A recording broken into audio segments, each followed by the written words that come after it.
back then, there wasn't a lot you could do with it. Nobody really knew what it was. Neither did I. Really, I wasn't really fully involved in it, but I wanted to be.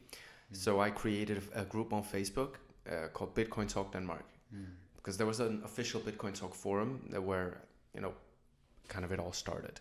The first official big Bitcoin community was bitcointalk.org, I think it was called. Right. So inspired from that, I just created this kind of sub channel on Facebook called the Bitcoin Talk Denmark. Try to find Danish people who were interested in that sphere of knowledge and that technology. And that's still going strong. I think one of the biggest reasons I still use Facebook is because of groups and events. I think it's the only thing that keeps me going on Facebook. Same for me. And one of the most notifiable, like the groups that I see most notifications from, is Bitcoin Talk, actually, Denmark. It's one of the good ones. It's we started with only a few members. So it was me and a few guys and girls joined in.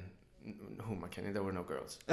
There was just a bunch of nerds and a bunch of guys just joined in and tried to talk about crypto with each other, right? Right. And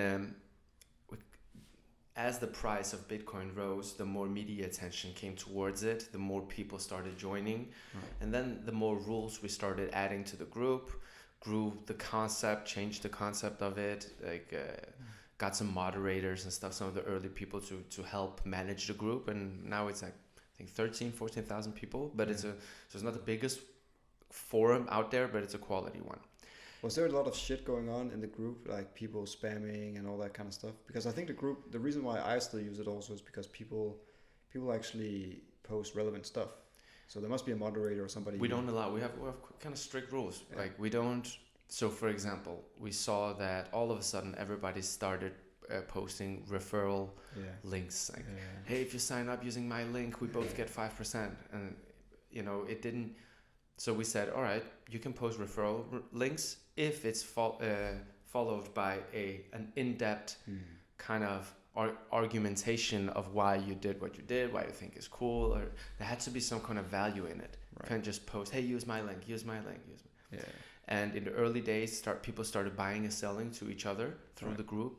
So we tried to structure that somewhat, like making a voting system where if people had a successful trade, they could give them a rating, and then you could see who the top raters were. Nice. But as this kind of grew, I stopped that because I realized that moving into a regulated way of doing things is not supported by these kinds of trading groups.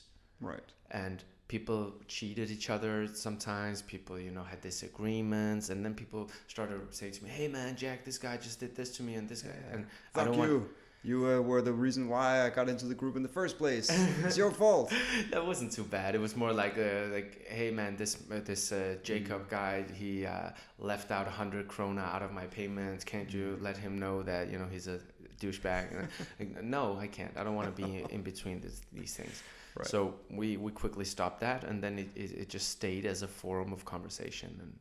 And to this day, every time something new happens, it gets discussed in the group, and there's tons of info. Right. But basically, through that group, I initially it was a few hundred people, and then a few thousand. But in the time where it was only maybe a handful, I looked for an internship opportunity with a crypto company. Right.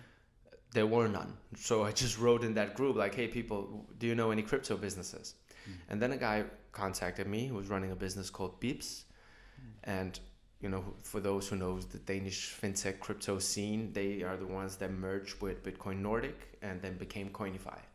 So I became a part of Coinify very early on in the process, having a marketing degree, and I did an internship with them. And that was kind of the first time I really sunk my teeth into the professional world of Bitcoin and blockchain. And what is Coinify?